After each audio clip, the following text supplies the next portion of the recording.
Non, non, je vous pose la question. Est-ce que l'on peut... Est-ce qu'on pouvez répondre même si vous êtes animateur, vous avez le droit. Hein. On est entre... Est-ce qu'on peut, Rachid Lalou, justement, face à ce que disait le professeur Al-Midani, est-ce qu'on peut penser, par exemple, que les ONG dites religieuses peuvent apporter, justement, à travers leur sensibilité de religion, que ce soit les chrétiennes, musulmanes ou autres, des éléments qui seraient, je dirais, presque coutumiers, c'est-à-dire des éléments qu'on ajouterait au droit international humanitaire et qui faciliteraient dans des conflits locaux, justement, par leur apport, la résolution de ces conflits. Tout d'abord, il faut différencier les problèmes politiques des problèmes religieux. On fait toujours l'amalgame et la confusion. Ce qu'il est en train de parler, le professeur Maïdani, il parle de problèmes politiques. De tout cet héritage post-colonial où il y a une réticence qui existe aujourd'hui entre ces pays du Sud qui jugent toutes choses qui viennent d'eux comme étant liées à ce passé colonial. Le texte qu'il vient de lire est un exemple parmi d'autres. Et donc la question n'est pas religieuse. Parce que si vous posez maintenant la question aux religieux, ce qu'il a fait le CICR à un certain moment pour convaincre des partis au conflit en Afghanistan, ils ont trouvé la réponse facile. Et ce qu'il vient de dire, moi je sais un peu plus, ce qui veut dire qu'ils ont trouvé une richesse. Toute religion, en tant que croyant, ne peut que respecter le droit humanitaire international. Et même au-delà de ça, quand on s'est penché sur ce droit humanitaire international et on a comparé au droit de respect en tant que guerre du point de vue de l'islam, il dépasse largement le droit humanitaire international, le droit de la personne qui est décédée, le droit de ne pas faire ça, de ne s'attaquer pas seulement aux lieux de culte, mais tout ça, aux agriculteurs, etc., etc. Donc on est largement au-delà du droit humanitaire international. Donc la question n'est pas posée aux religions, aux religieux, mais elle est posée aux politiques. Si l'Arabie saoudite n'a pas voté, c'est pas pour des raisons religieuses. Si le monsieur qui s'est absenté pour ne pas voter, je ne sais pas pourquoi, ou une interprétation, je ne sais pas quoi, etc. Mais l'Arabie saoudite de 1945, vous imaginez, je ne peux pas... Écoutez, je ne veux pas rentrer dans ce débat-là qui est un peu plus... qui me dépasse. L'essentiel pour moi, ce n'est pas le religieux. Et donc les religieux ou les ONG de confession chrétienne et musulmane ne peuvent être que des éléments positif pour expliquer le droit humanitaire international et le divulguer auprès des personnes auxquelles elle a affaire, à mon avis.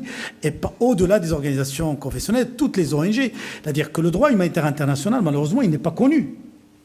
Il n'est pas connu dans le Sud, il n'est pas connu par tout le monde.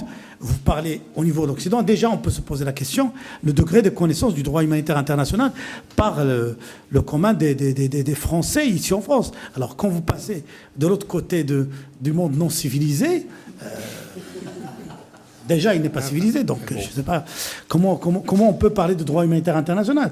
Mais moi ce que je sache, que quand on pose ces questions-là, moi j'ai cité tout à l'heure dans le débat de préparation, Cheikh Abdallah Ben Bia, qui est francophone, qui est ministre de la Justice, ex-ministre de la Justice, qui a écrit un livre, mais excellent, mais il n'est pas traduit encore, sur le droit humanitaire. Un débat entre le droit humanitaire et le droit humanitaire musulman, il est excellent. Donc la question n'est absolument pas posée.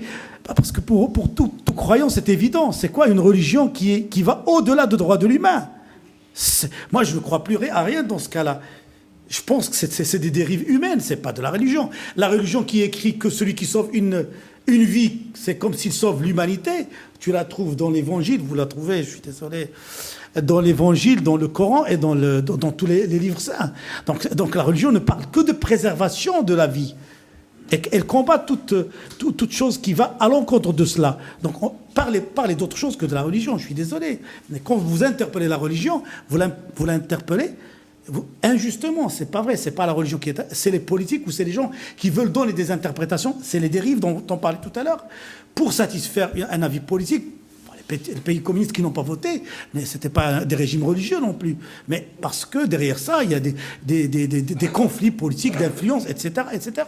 Donc la globalité, comme tu as dit, Alain, il faut... Mais les inspirations de la religion, c'est justement être au service de l'humain, de sauvegarder sa dignité, de faire de ça. Lisez un petit peu, vous allez trouver que c'est universel. Ça n'a rien à voir avec ce qu'on raconte. Merci Rachid. Il y a deux questions. Donc vous avez le micro, monsieur, puis ensuite il y a Philippe Chavas. Bonjour, donc je vais commencer par me présenter. Je suis étudiant donc en relations internationales et en droit international à Assas et Sorbonne. Et j'avais une question en fait pour vous.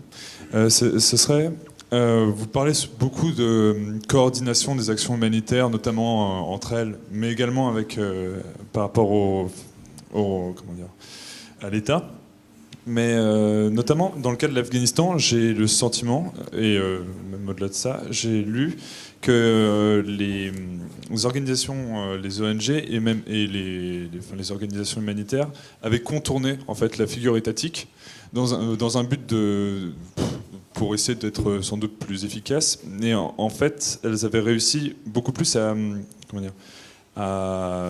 affaiblir l'État, et s'était divisé dans leur action humanitaire, et avait en fait créé beaucoup plus enfin, pas de dégâts, mais plus avait créé énormément de difficultés sur le terrain en Afghanistan. Et donc je me demandais si en réalité il ne serait pas plus, si cet exemple de l'Afghanistan pouvait se généraliser en fait avec d'autres cas si elle passait pas par l'État. C'est-à-dire s'il fallait pas plus que les organisations humanitaires travaillent en coopération avec l'État. Ouais, c'est tout. Si vous pouvez préciser plus, mais enfin, le contexte, c'est ça, c'est le fait d'ONG. Oui. Excusez-moi. C'est-à-dire que dans le cas de l'Afghanistan, ce que j'avais vu, c'était qu'au contraire de s'adresser directement à l'État afghan, dans le cas, c'est pour le moins parce que bon, il était quasiment inexistant, mais qu'elles avaient eu tendance à agir en périphérie, c'est-à-dire en périphérie du territoire afghan, et donc elles ne s'étaient absolument pas concertées les unes avec les autres dans un but d'avoir une action beaucoup plus efficace. Donc, enfin, ce que j'avais lu sur le coup. Pendant le conflit, donc oui. Alors je vais rester. Bon, depuis 2001, enfin depuis 2004, je veux dire. 2001. D'accord. Quelqu'un veut répondre? Alain, oui, qui est devant. Oui, voilà. Ouais. Vas-y, Alain. Non, mais moi, j'ai pas de réponse satisfaisante sans doute à cette question. Je crois pas que les ONG, elles aient contourné l'État, c'est-à-dire grosso modo le gouvernement de Kaboul avec le président Karzai. Les ONG, elles sont donc au service des populations en danger. Premier point. Deuxième point, on est dans un pays confronté à une guerre civile, et le gouvernement en place à Kaboul est partie prenante de cette guerre civile. Je regrette de le dire, mais c'est ainsi, c'est la réalité. Donc évidemment, ça pose des problèmes d'accès dans les zones qui ne sont pas contrôlées par le gouvernement, et on sait la difficulté qu'on a à cela. Quand le CICR, je ne vais pas parler à votre place, mais intervient dans des zones qui ne sont pas contrôlées par le gouvernement de Kaboul, ça veut dire qu'il faut le faire avec l'accord des forces en présence, y compris des insurgés, et ça de manière transparente et évidemment, et vous le faites très bien, mais malheureusement peu d'acteurs ont réussi à le faire. D'autre part, on a été confronté au fait que c'est un État assez faible, c'est-à-dire qu'il est à Kaboul, mais dans les provinces, il y a très peu de représentation, pas assez de représentation de l'État, et donc de vrais interlocuteurs, ce qui est un problème. Il peut y en avoir, mais il peut ne pas y en avoir. Donc nous, on fait avec les interlocuteurs que là où nous sommes, et quels qu'ils soient, dès lors qu'ils respectent nos principes et nos pratiques. Évidemment, c'est pas facile. Ce que je voudrais dire aussi, c'est toutes les ONG qui sont à Kaboul, dans leurs différents domaines d'activité, elles en réfèrent au ministère afghan concerné. Nos programmes, par exemple, beaucoup de nos programmes passent par le MRRD, qui est le ministère de la Construction et du Développement Rural. Donc, de ce point de vue-là, on est transparent. Je dirais peut-être que ce qui nuit à ce pays, c'est plutôt l'absence d'État ou la faiblesse de l'État. Et puis, c'est surtout le fait qu'on est dans une guerre civile qui n'en finit pas. Sans même parler, naturellement, de la corruption, qui est une autre maladie grave dans ce pays. Voilà. En bref, mais c'est con. Merci Alain pour ces précisions. Philippe Chabas. Juste un mot en disant que quand on a été en Afghanistan en 82, il y avait justement un État fort, et ce qui a fait la force des ONG françaises, c'était d'être arrivé à le contourner. Mais bon, c'était une autre époque. Non, je voulais rebondir. Rachid a dit tout à l'heure que le problème, c'était pas la religion, c'était la politique. Je pense qu'on est à peu près tous d'accord là-dessus, sauf qu'il y a quand même dans un certain nombre de pays ou de régions des endroits où la politique s'appuie sur la religion. Et donc, moi, j'aimerais vous entendre sur les États non laïques, je ne sais pas comment les appeler. Et pour ne pas stigmatiser l'islam, on se rend compte des conséquences de ça. Quand on regarde les résultats de la politique de Bush pendant 6 ans, on se rend bien compte qu'il y a eu une influence sur la taille des ONG américaines. World Vision a cru de façon importante alors que CARE a failli disparaître. Donc il y a bien une influence du pouvoir politique sur l'attitude. Dans un certain nombre de pays où la laïcité n'est pas de mise, les ONG rencontrent un certain nombre de blocages et il y a une sélection, entre guillemets, mais le mot n'est pas bon, mais il y a un tri qui est fait entre les ONG qui peuvent intervenir. Et donc ça fait un filtre et donc c'est une des raisons de rétrécissement de l'espace humanitaire. Donc je pense que le vrai souci, il est là, il est encore une fois dans... Alors, il ne faut pas utiliser le mot instrumentalisation. Il y a une réalité aujourd'hui que sont des régimes non laïques qui bloquent un certain nombre d'initiatives humanitaires universelles au sens où vous l'avez défini tout à l'heure. Comme on a pu le voir par exemple au Pakistan lors du tremblement de terre il y a 2 ans, et comme on le voit effectivement à travers la politique d'État comme l'Arabie Saoudite, le Qatar, pour prendre que ces 2 exemples. Rachid.